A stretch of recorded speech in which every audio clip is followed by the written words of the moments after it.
Hey everyone, so here's the second video on doing data manipulation via Tidyverse. So the first video where I was trying to go over some of like the basics to get you started if you're unfamiliar with R. Now we're gonna try to dive into trying to understand how to manipulate data in R and kind of a cool set of tools to help simplify this process. And before I really dive into it, I just want to give a few comments of stuff I missed in the other video. One thing is to keep in mind that when you're writing, when you're calling functions in R, when you're writing them or objects, everything in R is case sensitive. So you need to make sure that if there's a capital letter in there, you include the capital letter, or you don't add other capital letters because it will check to make sure you use capital letters, etc. Besides that, white spaces, like say like you have a vector, you're listing 3 or 4 different elements in that vector, you can put multiple white spaces in between the elements. By convention, people usually only use like one space, but white space isn't red, and so you can use as much as you want. Same thing with like carriage returns or enters if you hit enter. So if there's extra lines of white space in between your functions, that's totally fine. It won't read it. So you feel free to add extra space to make your code more readable. And I try to do that a little bit in some of the tutorials because you have some stuff's kind of spaced out. And next is also keep in mind, this is something I forgot to explain, apologize. Keep in mind too, if you see any of the, whatever you want to call them, pound signs, hashtags, octothorpes, whatever you want to call this kind of symbol, when that's on a line, the whole thing is referred to as a comment. And so this is just kind of notes in your code, so if people's reading it, they can figure out what you're trying to do. And this is not interpreted on when you run your R scripts. This is just there. It'll just kind of print to the console and won't do anything. And so just try to read these, usually are pretty helpful. And finally, the last thing is also when you're reading in data, be super careful that you know where your data is stored on your computer, because what you need to do is to read in the data or to import it, you need to make sure your file path is correct. And what I mean by file path is just kind of where you have to write out where in your computer the file is stored. And so if you were to create an R project and within that folder where your R project is stored, say you have your data in that same folder, then you don't have to add anything to it except the name of that file because you're in the right directory. However, if it's in some other place in your computer, you might have to write what's called the full path to it. I'll kind of talk about this a little bit at the very end when I have this full example, because I'll read in some data. But you want to make sure that like when you're running my scripts, like those file paths might not work. You might have to adjust them. So I'll talk a little bit about that more later. I'll help clarify it. It's kind of hard to talk about in the abstract. The other thing I was going to mention too is a lot of the stuff I'm pulling from is available in this book called R for Data Science. So if you want more examples or clarity on any of this, I would definitely recommend checking out this book. It should help a lot. Okay, so often when we're doing some kind of analysis in R, we usually kind of follow all these steps where you're importing data, you have to clean it up, make it tidy. And then you're kind of stuck in this, or you're in this, not stuck, but it's in this kind of fun, kind of iterative process where you're transforming the data, you're visualizing, you're creating plots, you're building statistical models, et cetera. And then you're transforming the data again, et cetera. And then you can then communicate it by exporting those plots or gaining some information from those models. And so this is like typical of like what happens. But one thing I want to highlight is that there's, for some reason, for most stats courses, you're only really taught how to first import the data. So it's great if you get the data in. Then they teach you how to visualize it and then how to run some models. And typically they're giving you these toy data sets that are already cleaned and already ready to go just to show you the stats, because that's usually what, in most stats courses, what they care about showing you. But in the real world, when you're getting real data sets, these other steps of tidying and transforming your data are super important. And so what I'm going to try to do with this slide video is try to teach you some of those skills you might not have gotten from other stats courses of how to kind of take some of these messier data sets or kind of extract some information you want for them by manipulating the data in some form, so that then you can then build your models and visualize it, et cetera. And I guess, and with a common quote you'll hear in this pipeline or this kind of framework is that around like 80% of your time is all spent on transforming data, which I think there's some truth to. So what is a tidyverse? So knowing that there's these kind of steps that always happen, the tidyverse is this collection of packages that are built and maintained by RStudio, so the people who make the IDE we use. There's people who come up with these packages that are really helpful for all these different steps. And so they can import data, you can clean it up with tidyr, manipulate data with dplyr, and you've probably have all heard of ggplot too. And so it's this kind of whole family that's really helpful and increasingly becoming, I would say, the norm in data analysis in R. And so Tidyverse is not only just as packages, but there's a lot of really, they thought it through essentially. So the philosophy behind Tidyverse is that it's supposed to be code that's human-centered. So it's supposed to be something that should be really easy to read and remember. And the syntax of it is going to be consistent. So once you learn one of these packages, it's really easy to adapt to other packages within the set. It's composable. So a lot of what they spent their time on for building the packages in Tidyverse is figuring out what are like the very basic kind of intrinsic problems that occur over and over again. So when you build those tools, they're extremely basic. You can kind of string those together to do a lot of complex operations. And finally, it's inclusive, so all the packages work together, but it's also this growing community of people who are really excited about it. They have whole conferences just from RStudio that's feature Tidyverse heavily.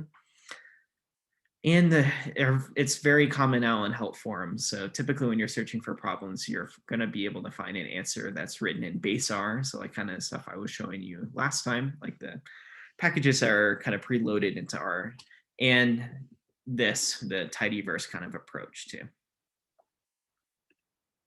And so what I'm going to show you is just kind of the basics. So we're going to go over data manipulation using the dplyr package. We're going to talk about piping, which is found in the magrittr package, which you might have seen the symbol before, and that's just the piping symbol. Then we'll go into some more complicated stuff with summarizing data. We'll go and talk about how to join multiple data frames, which is really important. So all this is kind of through dplyr, and then, except for piping. And then we'll finish with some tidyr, which shows how to go from wide to long form data frames. And then at the very, very end, I'll try to tie all these concepts together and show you one example where it kind of runs through all of this. Okay. So for dplyr, so the idea of dplyr is this package to kind of just manipulate data frames. So it's only working with data frames that you have, but there's essentially these 6 tools. We'll focus more on the first 2. They're the most important for now. But it's essentially, these are kind of the basic functions that dplyr runs off of and allows you to kind of manipulate the data frames in a virtually any way you can think of. So probably the first one is called select. And select allows you to pull specific columns. So it's a column operation. And so if you see in this diagram here, the blue columns are the ones that you're pulling or selecting, and then you'll end up with a smaller data frame that's only those columns. So select is a column by operation, and filter allows you to remove specific or grab specific rows. So it's a row operation. And filter works very much like the filter in Excel. So if you've ever filtered anything like that, it's the very same idea. So then filter, how it works is it's based on some kind of conditional statement. So imagine like x greater than 5. So if say like this first column is x, only the rows where that x is greater than 5 will be returned. And so it allows you to quickly, using filter and select allows you to kind of take a bigger data frame and make it more succinct for what you actually need. Arrange allows you to switch the order of the columns. I won't talk about it too much because it's not usually used that often. And then the rest of these are going to be more in the summarizing aspect. So summarize we'll talk about later with group by. Actually, mutate is another very common one, and we'll talk about I'll talk about now, which allows you to create new columns based off some of the variables already existing. And so that allows you to say compute new columns based off some formula or what you're working on so far. Okay, so just to kind of show you, let me move this window out of the way. So imagine we have this data frame named dat, D-A-T. And so here's a bunch of examples of what the code for tidy or for dplyr would look like with it. And so first, before I dive into it too much, I want to just talk about the syntax for tidyverse objects is always set up this way, in which there's some kind of function. And then the first argument is .data. And so for .data, that will always be your data frame you're plugging in. So all tidyverse objects work this way. So always your first data frame, and then the ... refers to some other argument that's kind of specific to the function. So you can plug in anything in there.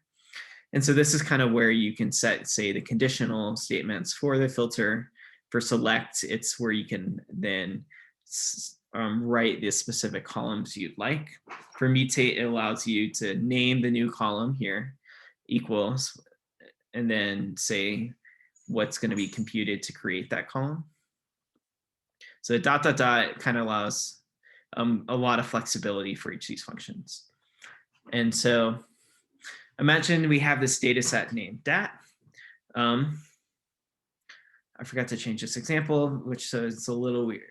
Imagine this instead of x, let's say y, that'd be more useful. Okay, so filter, remember we're selecting specific rows from the dat data set. And so if it's y, it's going to only select and return the rows that are for y is greater than 100. So in this example, it's only this fourth row that would be returned because everything else is below 100. So you just can use this greater than sign to create the conditional statement. And you can do that. If you ran this exact line written as it is, it would return nothing because none of them meet that condition. All the rows and all the values in the X column are below 100. So if you do select, if you did that and you selected, say, the X column, that would only return you this X column. So you could do the same thing with Y and only return the Y column. So select, you're just same thing, name your data frame, and then you're saying which columns you need. Then next, mutate. So now we can create a new column. This one should be X _2, which will just be the X column squared. So then after this will be a new column here named X _2. And it'll be all the values of X, but then they'll be squared. So it allows you to do some quick operations. Same thing, calc is here. It'll be X divided by Y for all these values here. So it allows you to quickly vectorize operations too, using, mutate. So these are kind of the three main functions. And to dive more into them, I'm going to jump over to R and show you some of the examples using this Palmer's penguins data set. So it's this data set of a lot of cool penguins from Antarctica. Okay. So jumping out of here. And then just to show you just like when I'm gonna launch R to show you kind of the process. So I just have a folder where I'm keeping my R project. And we'll see later, I put some of the data we'll use in this data folder. And so I'm just gonna launch this, and you can see I already have my scripts in the same place so I can easily pull them. So just gonna launch that, pull up my RStudio window.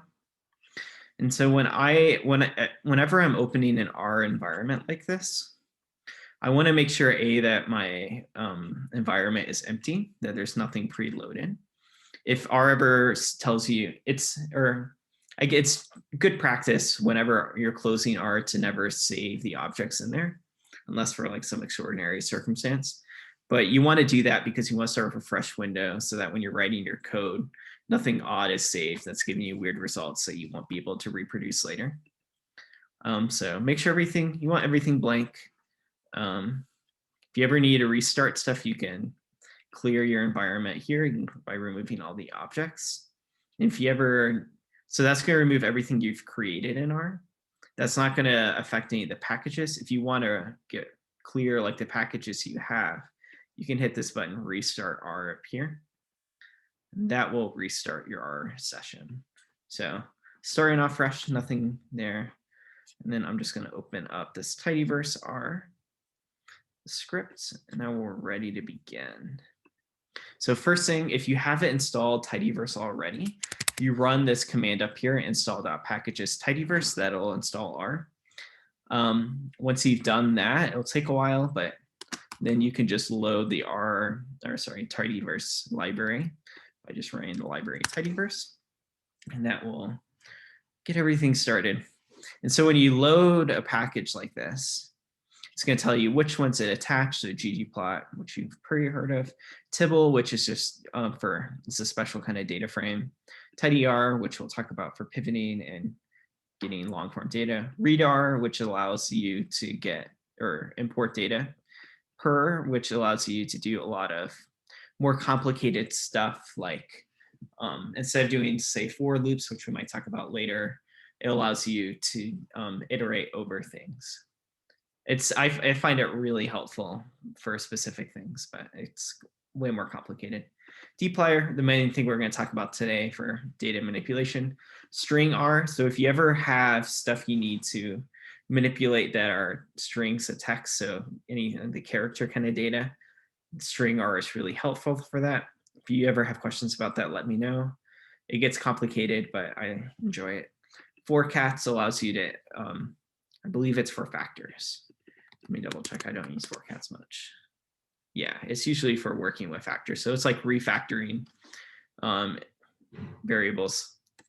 And then here's another nice thing too, is it'll tell you the conflicts that emerge. So dplyr is going to conflict with filter dplyr conflicts with stats filter. And then there's also a lag one too. This usually isn't a huge problem. I've only heard of one person ever using the stats filter. But just keep that in mind if you ever see someone else mention they need to use base R filter, because it will mask that object once you load the Tidyverse package. So next, to pull in the penguin data set, it comes from another package too, so you can download from Polymer Penguins. There's also another example. You can also download it via GitHub if you go to the Polymer Penguins GitHub page. It'll probably make you download another package called remotes to do that, but that's really easy. And you can just kind of follow what they say on there. But if you just load it from CRAN, that works just as well. So I'm just going to load the Polymer Penguins package here just to get all the data in. And just to show you kind of, so remember last time I mentioned question mark allows you to pull up the help file. So here's all information. It's a bunch of data from the LTER down in Antarctica, Palmer Archipelago. And then if you get index, you can see what the functions or data is in here. So what we'll mostly be using is this penguins object, which is just a data set of penguins. So it says a tibble, which is just a data frame with 344 rows and 8 variables. And the reason I chose this data set is it has a nice mix of continuous and categorical variables. And that really is helpful to show you kind of the extent of what dplyr can do. So now let's just kind of go through some of the basics of dplyr.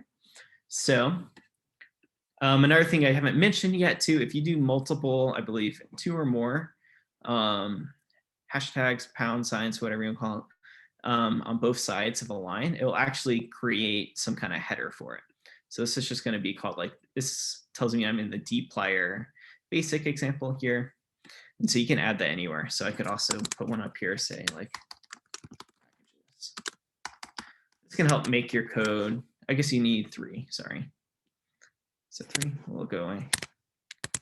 Yeah, need 3 pound signs. If you do this, it allows you to, is it more? I just keep doing it until you get that drop down. So this will allow you to create like subheader or headers. So it makes it easy to jump between different sections of your code. So something to keep in mind. Okay, so dplyr. So getting back to it, as I was saying before, filter allows you to pull out specific columns. So first, before we dive into it, let's just look at what the data set looks like. Let me just move this over here. So this is the data set that we pulled. Since I loaded it and it's gonna, as it said, load as a tibble. One nice thing about tibbles over data frames is that it, oops, that's the whole package. Let me just load the data set, it's just penguins. If you load in a tibble, so one of these special data frames, it's already going to be formatted to print in a very readable fashion. So data frames will, actually, no, data frames will not stop. They'll print the whole thing, I believe. Especially they'll print all the columns it gives. So it can be really painful to work with if you accidentally run it and then your code will just freeze while it tries to print everything. But tibbles will put in a very nice, friendly way. It'll also tell you the kind of what kind of data type each of these columns are. So these are factors, these are doubles, numeric, integers. So numeric data, factors, and more integers. So that's really helpful. So then you don't have to run str on, which is how you can pull up the class of this, which would tell you the same thing, but this kind of table is way more readable than what you get from str. Glimpse also, I believe, works. That's another built-in thing. Glimpse is kind of more readable str, but you can kind of, I think printing them is usually pretty usable. Okay, so this is kind of what the data set looks like. Let's also just pull it up into view and look at it like as a tab, because I think it lets you see a lot of data and lets you play with it. But so you can see in this data set, we have species names of penguins, Adelie, scroll down more, Gentoo, and then the last one should be Chinstrap. And there's 3 different islands, Dream, Bisco, and Torgerson. And then we have a bunch of measurements from these penguins, like bill length, bill depth, flipper length, body mass, sex, and year that are measured. So a good mix of categorical and continuous variables that we can pull from. So just knowing that, we can now kind of do some of these operations. So we can take that full data set here, and then we can pull up the column species, and we can use kind of conditional statements like this, which when you have 2 equal signs, this is no longer assigning something within a variable or within a function like 1 equal sign is. 2 is actually saying that is equivalent to, and it's going to filter if it's true. So essentially saying we're only going to recall the species that are equal to Gentoo. So all the chinstraps, all the what other ones, Adelie, will be removed from the data set, and we'll just be left with Gentoo. And also just to show you,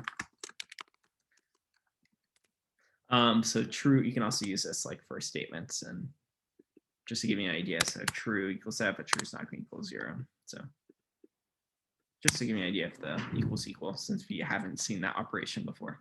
So if we'd say run this thing, oops, and output it, you'll see that we end up with a smaller data set, because remember, this was 344 rows. And so we're filtering, so we're going to remove rows. So now we have only 124 rows. We still have all the columns because we're only filtering. We didn't remove any columns. And so you can see all of them now are Gentoo. So you can say, do the same thing, chinstrap. As I mentioned before, remember R is case sensitive. So if I misspell chinstrap, it's not going to find any of them. But sweet, I spelled it correctly. And Adelie could do the same thing, could pull out Adelie too. So you can see it's easy to do these kind of quick operations. And you can do much more complex stuff with other kind of conditional statements. So you can say if you wanted to pull Gentoo or chinstrap, the or kind of can be found by doing this kind of bar. So this kind of bar is just the or symbol, which is located on Mac keyboards below the delete button. And you just do shift, that kind of bar button, I'll pull that up. And so you just say species equals this or species equals chinstrap. If you do that, it'll pull all those ones out. Another way to do this, and what I really like, is using this thing called the in operator. So this in one allows you to basically plug in some kind of vector of all of the things that you want it to match. So it has to be any of these. So species has to be equal to any of these. And so that allows you a lot of flexibility, especially if you want to match 5 or 6 things, as opposed to kind of writing this out 5 times, species equals 1, the species equals the second, etc. So I find this one really helpful. So if you run this, it'll only return the ones that have rows for Gen2 or chinstrap is listed under a species column.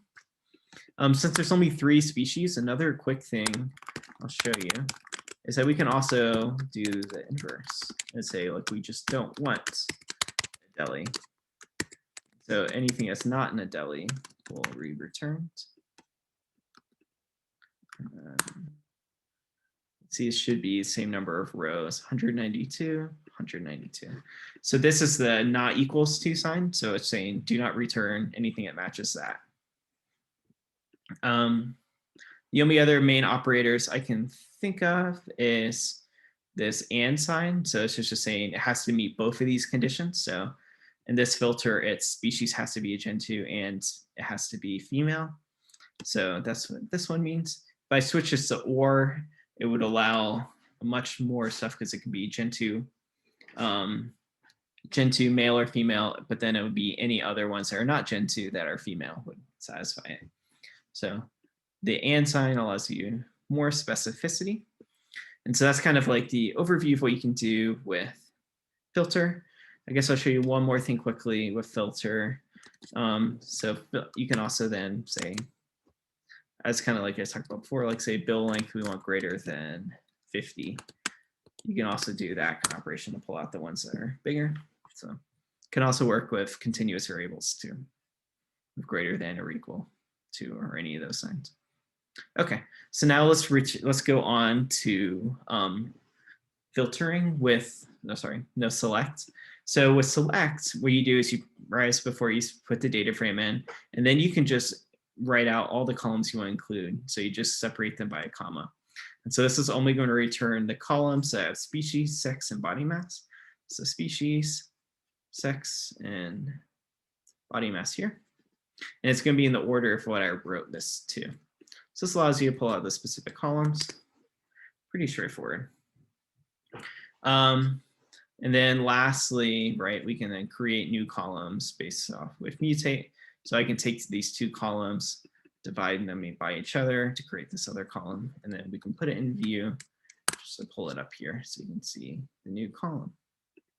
So that's how you quickly create a new column. You just name the new column name equals, and then this operation here. And that will create a new one. Cool. So that's kind of the basics of dplyr. Let's jump back to the PowerPoint. Okay. And then, so what else I wanted to show is that on RStudio's website, they have these really nice cheat sheets that go into way more detail than I am about more stuff you can do with dplyr.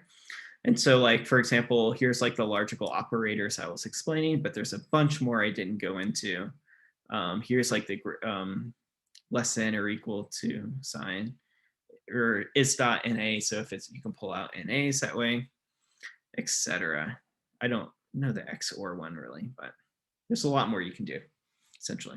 And other commands too, I'm kind of glossing over because they're not as important for this right now. Cool. Okay, now let's dive into piping. So piping makes dplyr much more powerful and much more useful than it might seem right now.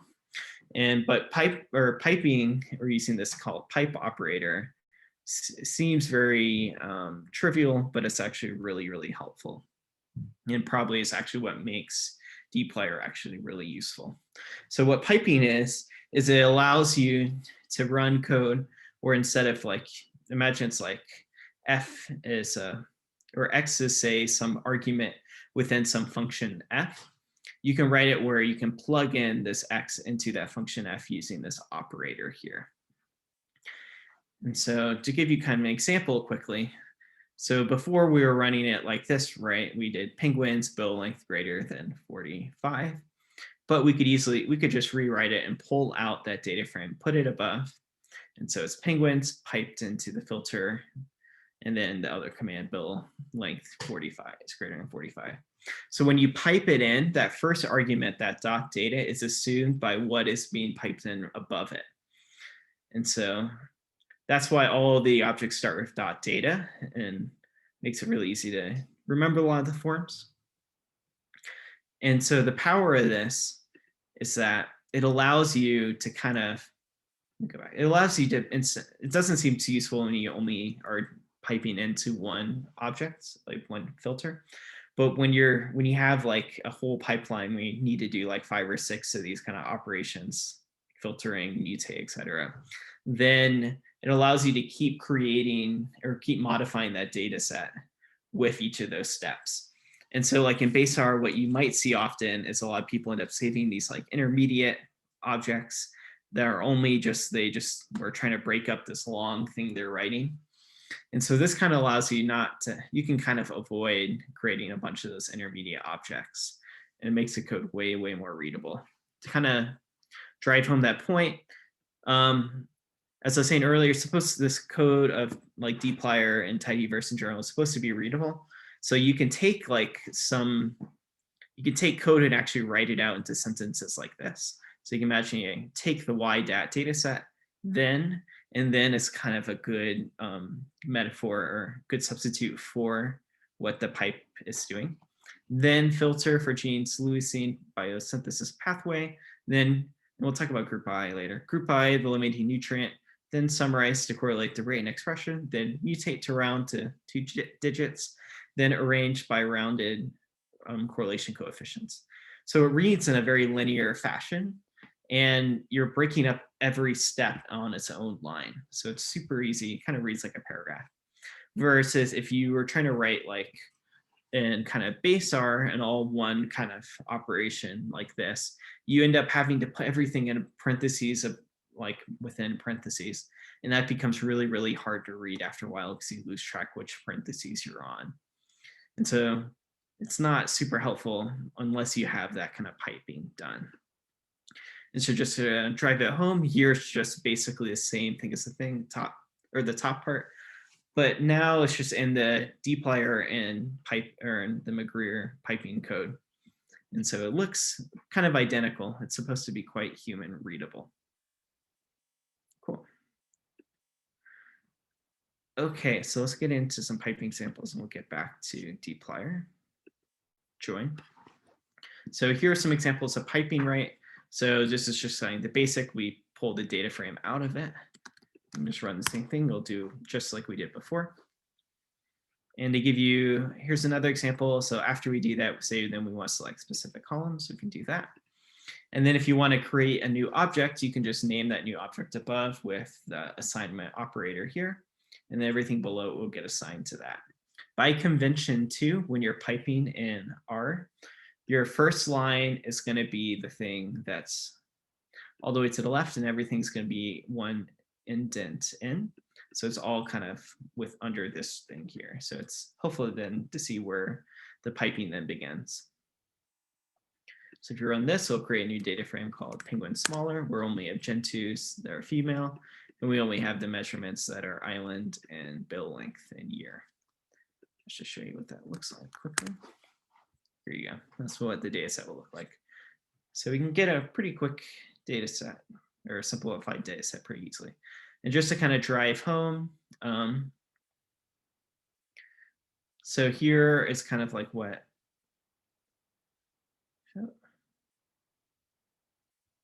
sorry. Just to drive home, here's like a more complicated example. Oops. So you can pull together a bunch of operations really quickly. I'll just get rid of this one for now. Don't have to worry about that.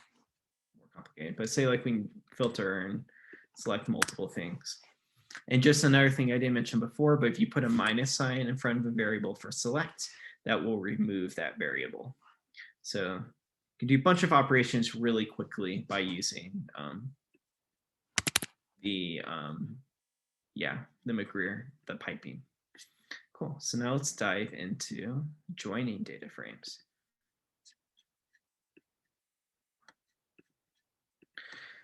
So say you have two different data frames and you want to use both of them at the same time. Like say the most common example I can think of is that you have one data set, like something you measured, and then say you have some kind of metadata or something that's like at the site level. So the way I think about it, I typically have this where it's, say you're measuring water quality in some stream, but then you have temperature measurements from some kind of met station or some environmental data that's like at a site level. And so you want to kind of merge those two together so then you can use infer the site level if you say at a bunch of different streams. And so then you have all that data together. So if you're trying to merge two different kind of data sets, so two different data frames together, all you need is to know which columns they share, that you can match them up. And then you have to decide which data set do you care about and what kind of data do you want to keep. So the joining is done by the dplyr join object. And so there's multiple different forms of joining. It can be left, right, or inner, semi, but the most important ones are really the left and the full joins. I'll try to explain those pretty quickly. So if you did a full join, if there's say there's some rows and you're joining by, actually I'll show you on the next slide, it'll be easier. So when you're joining by, there's some column shared by the two data sets. And if there's missing data that one column or one data frame has that the other one doesn't, it will add NAs. And kind of the left, right, and full joins are basically you deciding which of the NAs do you want to keep or which ones do you want to throw out. So imagine you really care about this A data frame and you're trying to fill in this much information to match it up with from this B data frame, but you know the B data frame has all this data you don't need. It's like, say, if you're using another example, it's like the site measurements across the whole United States, but you only care about streams in New Mexico. So there's going to be other stuff from other states. You don't need them, but you want to match up everything you can. And so you would use probably the left join with this as your New Mexico stream data. And then so if there's anything, so what's going to happen is you're going to write the two data frames and then by equals, and then this is going to be the column that they're merged by. So you can see that the X1 and both of them are named the same and they have similar data in it. So the A will match up with the A, the B with the B, but the C and the D will not match up. So in this case, right, this is going to pull the data here because the A matches here. You get a third column, X3 here. So the true will be pulled over, the false will be pulled over. But you can see since there's nothing that matches this C, because there's no C over here, it's going to be left as an NA. Now, what if you wanted to match up everything you could, even if it's not shared on either one? So the way, or is shared either for the A or for the B, you can do that with a full join. So you can see now we have the C1 here, but that D row here is not available in A. So it's going to create an NA here as well. So those are like the two most important ones. They can get more complicated, like you can actually choose it based off the right one or to return only the rows that are found in both data sets. But typically left join and full join are the ones you'll see the most. And so here's just, if this helps to visualize it, this is kind of what happens. So you see that the number 4 one here is going to be dropped since it's not shared, and then that left data frame X. And so this is what the data look like, and this will be an NA right in that bottom part. Okay, now let's jump over back to here. I'll give some quick examples of join by. So if we use that kind of summary penguin data set that I had created, oh, did I not create it? Oh, that's because it's from the other. Well, we can, sorry, this is created by a summary object, so we'll get to that in a second. I'll just quickly create it. So we just have the smaller data set here to pull from. where you have different species. Let me just run one more thing quickly. Explain this all later. So we have this small data set here where we have the Adeli, and this basically I just have the average masses for the different years, island, and the sex of these penguins. And so I'm going to try to match this up with some climate data that I just made randomly. So this kind of climate data has the Torgerson Island Dream one, but it doesn't have the Bisco Island. I switched it out with Christine, which is another island near there, has the same number of years. And so they share, these two data frames share the year and island. And so when you're doing the by, like when you're merging two, you can put as many columns as you want in there. And so we're going to put 2 of them in. And so this is kind of what the climate data will look like.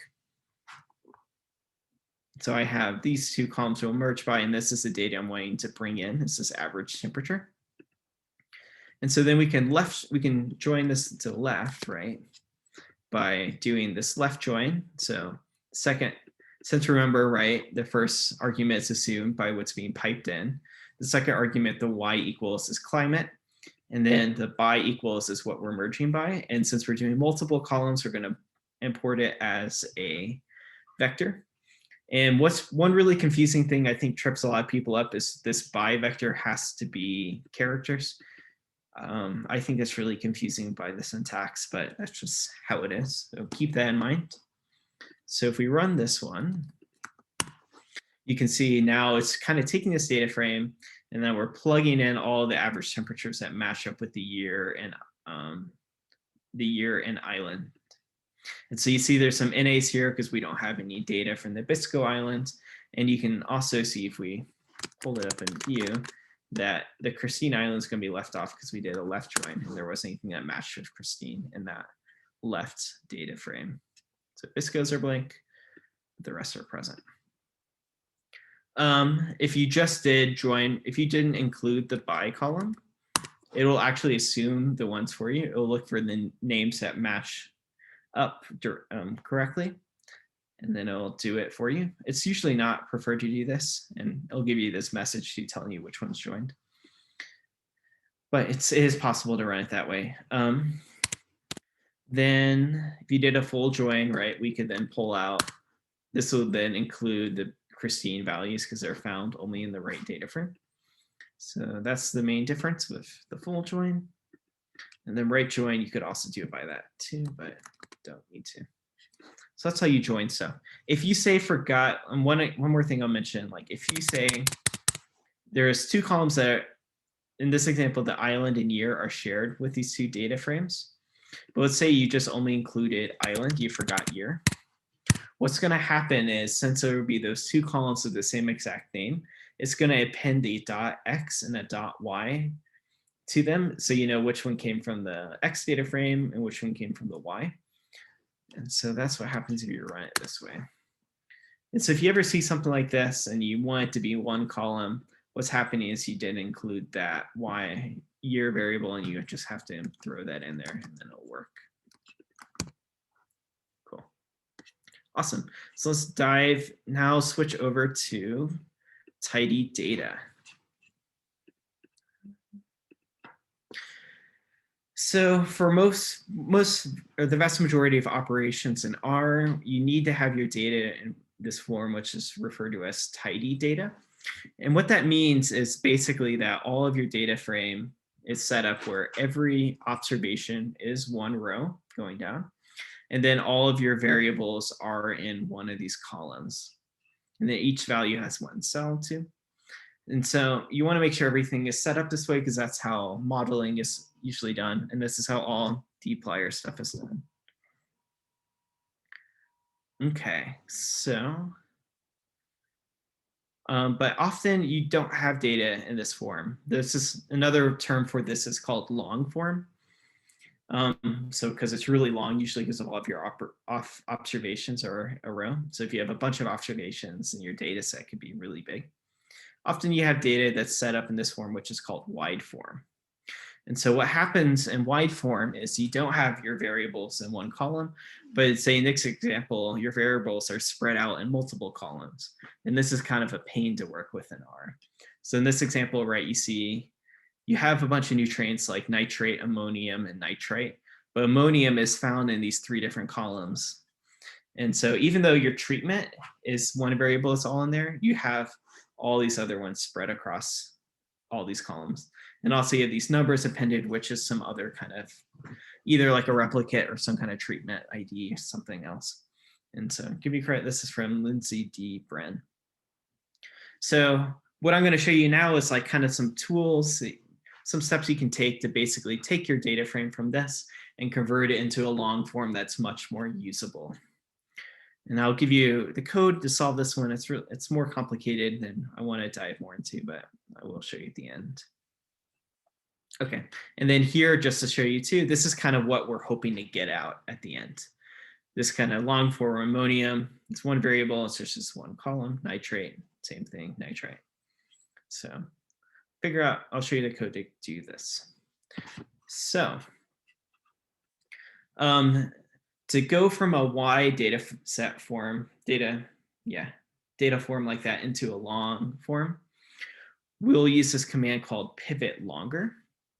And what pivot longer does is first you pipe in, say, your data frame, and then you're going to mention the columns that you're going to want to combine into one, because they're all variables that should be in one column.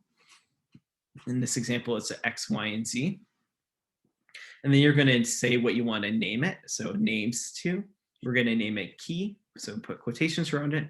Values to equals val. So all the values that correspond to the ID and those variables will be then saved as in the column val. So you can see you go from super wide into very long form. And it does this by propagating this ID column out. So you can see all the IDs are expanded. If you wanted to go the other way, you can also go from a long form to wide form. So first we're plugging in this long data frame. And actually, let me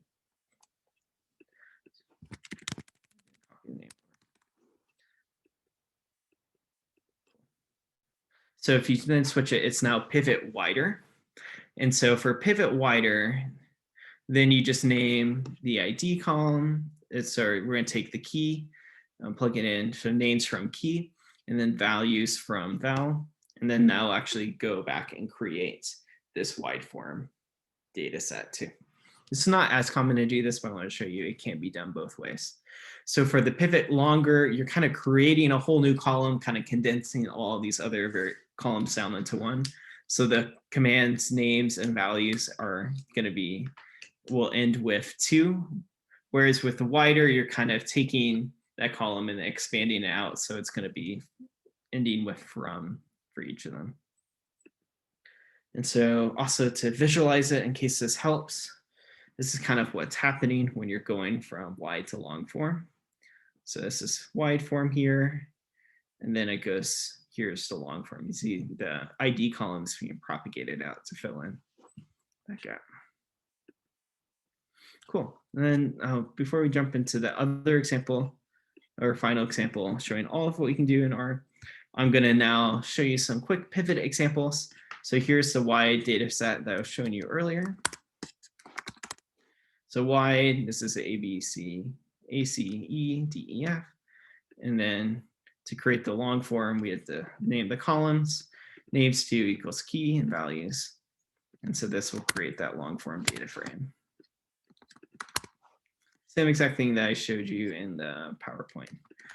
And then you can also go the other way, go from long to wide again. Here's a quick example showing some of the penguin data. So,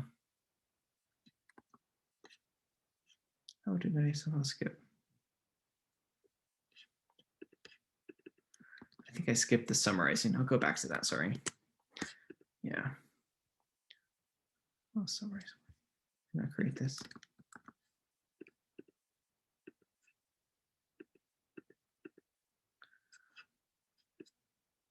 Sorry.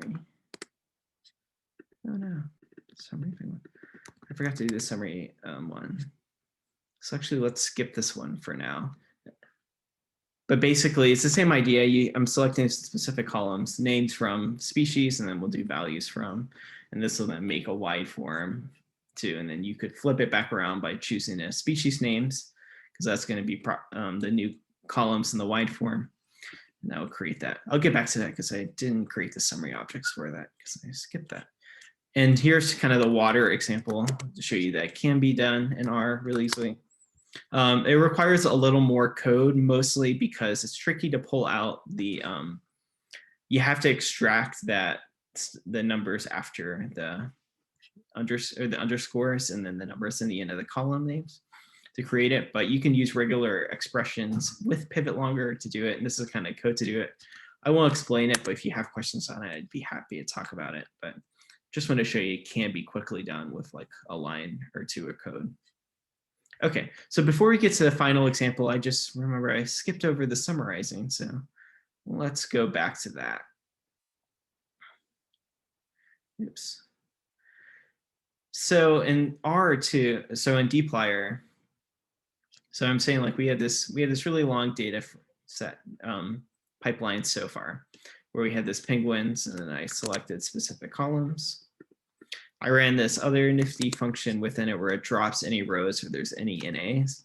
You want to be really careful with this because you might have some NAs and some extra column, especially if you have really big data frames. But for a short example, we're just going to go with it for now. And so now we have like kind of a clean data set up to this point in the pipeline. And so now I'm going to explain the group by function. So in R, or in dplyr specifically, so when you mutate, you're creating stuff and it's going kind of element by element down, like row by row to create stuff, which is somewhat helpful. But if you have categorical variables like species or et cetera, you can plug those in and actually group by them and do operations for each of those sets. So instead of taking this whole data frame that's every row is individualized, we can then group by and kind of create like sub data frames that have all these permutations of the species and sex. So you'll see when we run it group by and we group by the species and sex, we see that it says there's a tibble still, but then we have groups and it says species by sex, so 6 of them. And so when you do that, it allows you then to run operations within those specific groups and allows, so then you can calculate really interesting things. So for example, when you do that, we can then use summarize, and then we can compute, say, like the average mass for each of those groups. So it would be like Adele male, Adele female, Gen 2 male, Gen 2 female. Each of those will calculate the average mass for. And then you can then do a comma and then add other functions too and keep adding stuff. So I create like a standard error measurement using that. This function n with just nothing in it, the 2 parentheses, this allows you to count the number of rows that's in each of those kind of groups. And so that's a really helpful way to figure out the sample size within those. So if you run all this code, you'll see that we end up with, when you summarize alongside group by, it's going to create all the permutations of those groupings. So it's going to be all the species and all the sex combinations. So you can see here, and then it's going to compute whatever you told it to. So I did average mass, which is just the mean of all of the masses, and then standard error, et cetera. So it allows you to quickly create these kind of summary tables that maybe you need for figures or other stuff. And last thing I'll mention, be super careful when you're using group by to always end stuff with ungroup, so to remove that grouping. And the reason I say to do that is because sometimes you'll be using mutate later and you don't mean for it to be grouped. You want to do it kind of without any grouping, and it will still have that grouping with it, and it can give you really weird results that might not make sense. Often that's one of the biggest errors that comes up with using dplyr. So always make sure to ungroup stuff when you're done. And then when you print, these shouldn't have any of the groupings anymore. Another quick thing you can, instead of, I might skip over that. So here's just like a smaller data set, same idea as we did above. So that's kind of group by and summarize. You can use group by also with mutate. And I find that also really helpful to create like new columns that are based off some operations by samples. So like sometimes like I have a bunch of, it's hard to, I don't know if I can explain this well, but I'll have these data frames where there's a bunch of samples within some set of samples. Say like you have some blocking or some other nested design, something beyond it. And then so I can kind of create the stuff, so use some function to run stuff within each of those blocks, and allows you kind of, without having to use a for loop, to run a bunch of operations really quickly. So that is the group by and summarizing data too. Now let's just jump into like the final example, and I'll try to go through it quickly because I'm going to try to keep this around an hour. So I have a bunch of fungal data, and I apologize, but that's kind of easiest thing for me to present to you, but I think it should show you a way how to throw all these kind of things together. Okay, so I have these data sets, and it's basically the abundances of a bunch of fungal species within samples that we've sequenced. So you can go out and grab, say, like a spoonful of dirt, and there's usually like hundreds of thousands of fungal species within that spoonful. So I'm kind of doing that same thing here. And when we can kind of tally up the abundances of those species in this kind of big table. So what going across are the species that we refer to as OTUs, or operational taxon units. And so these are just kind of placeholder names because most of the things that we find in soil or elsewhere are not described. So it's just name we put on it so it can have some meaning, but some placeholder for now. And then each of these are just samples going across. So at first you might look at this and say, oh, this looks like it's in like a long form, right? Because you have all of your observations going across the rows. But it's not really, because what we'll want is collapse all of these fungal species into one column called like OTU. And so to do that, we'll have to actually pivot this data set. And then the other kind of data set we have is the taxonomic kind of table. So for all these OTUs, I have like the full taxonomy that can be described. Most of them are like NAs. This is kind of, I just picked a few examples of stuff that's easy or common. So this is kind of a full table showing like order, genus, and species, etc. And so we can kind of merge these two pretty well once we have this other data set in long form by matching up the OTUs. So I just wrote some easy questions that we can kind of address quickly. We can figure out which fungal OTU is in the most number of samples. Then we can figure out which fungus has just the greatest abundance if we tallied up the abundances across all the samples. And then we can also look at it at, as opposed to the OTU level, but the order level, and figure out which order has the greatest abundance across all the samples. So I'm going to jump back to R quickly and then go over some of this. So final example. So I'm going to read in this data using the read underscored CSV. And so when you're finding, if you have it in your folder, it'll just be the name of the file if it's in the same folder as your project. But I move this into a data folder, so I need to add that part to it. So if you hit tab, it'll show you what's available in your current directory that you're in. So I know I need to go to the tab folder. And then in the tab folder, it says abundance.csv. If I click this, it's going to populate it out like this. So I don't need to do that, but now I have like a full file path. And if you do this, we can read in that abundance table that I was explaining. So I need to do the same thing here. So data slash. And remember, when you're reading in data, you need to write your file path to where it is. So you need to write the full file path to wherever it's located. If it's in your downloads or it's somewhere else, I would recommend move it to the same folder as where your project is at the very least. And if you can put it in a folder called like data within that folder where your art project is, that's even better. But try to keep it together if you can. Okay, so same thing with taxonomy, you can read it in. The other nice thing about read CSV is that, right, it shows you how the columns are parsed, which is super helpful to make sure everything works okay. And I was going to look at the data. So here's what the data set looks like. ITS are the sample names, and all the things that start with OTU are different OTUs or fungal species. This is just a small subset of the data. I didn't include the whole thing because it's rather big. But for the taxonomy, I did include all the taxonomy. So it is actually, it's way more taxonomy than we need, hinting that basically we'll be needing to do a left join operation. There's other stuff that aren't fungi in here, but that happens. Cool. So first, let's now take that abundance table and make it long form. And so that will be really helpful because so we can merge the two data sets, we'll need to do that.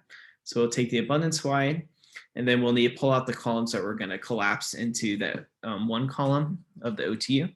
And one thing I haven't mentioned before, but you'll see in the cheat sheets that's super helpful, is that select, when you're using select kind of commands or pulling out column names, there are all these things called helper functions that make it really easy to work with columns. Tidy select. And so there's a bunch of them. And so I'm using this one that said starts with. So it's going to select all the column names that start with the OTU like that. And so this allows me, since all of them share that like prefix, that I can just grab all of them and avoid the ITS column. And so that's really quick, easy way to get all of them as opposed to me writing out every single column. Names too, we're going to put it into a column called an OTU. And the values, we're going to name it as abundance. So create a new column called that. So if we run this, we'll pivot it. See, here's our ITS. It's been propagated out. And then so every row, it just says the fungal, this says the OTU, what sample it's in, and its corresponding abundance. And since one thing you'll notice when you open this is that a lot of these columns have just blank or empty, or if abundance is a 0. The vast majority, so 42,000, almost 43,000 out of the 48,000 columns are blank. So because of that, we'll throw out those columns because they're just not needed anymore. So to do that, to throw out those columns, right, we're going to use filter, and then we're going to use the abundance column greater than 0. So right, we're going to get a much smaller data set here, only a little under 4,000 rows. And then to figure out the first question to kind of see which are the which fungal species in their most number of samples. To do this, we'll have to group by the OTU, and then we'll count up how many different samples are in.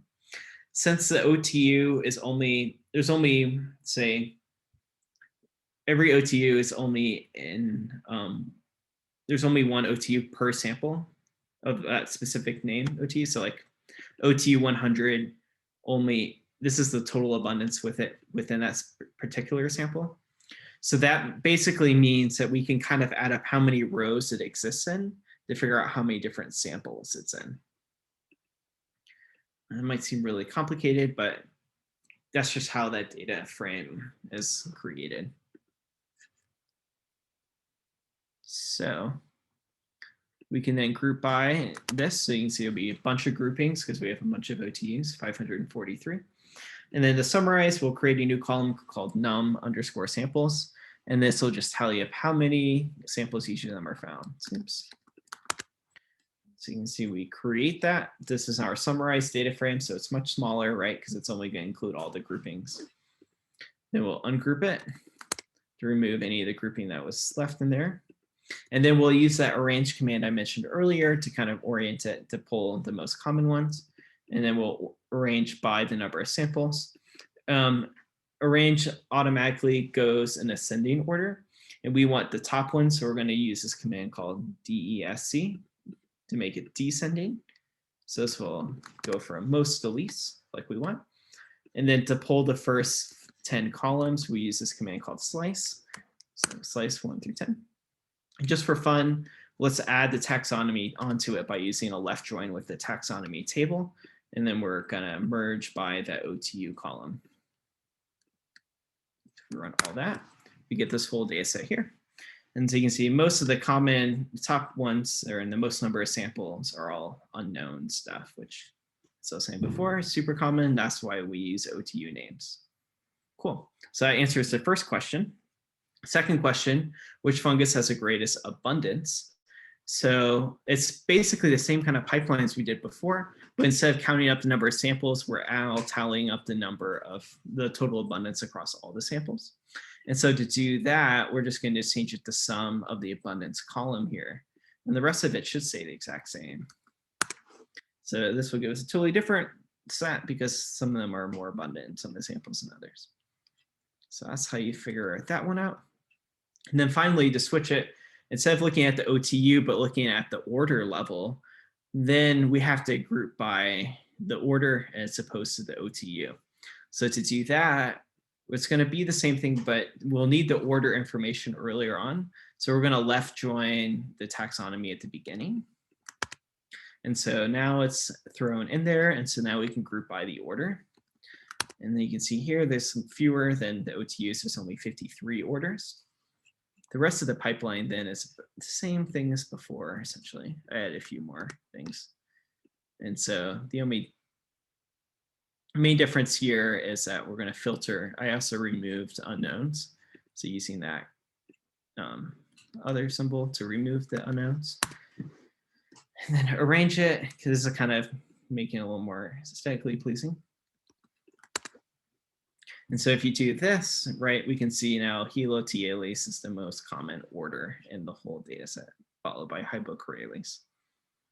And all the pretty mushrooms I showed you before are virtually all Agaricales, so they're not super common in the data set. And so just finally, to show you kind of for fun, this is what they look like. I think they're cool. Sweet. So that is all I have for you today on Tidyverse.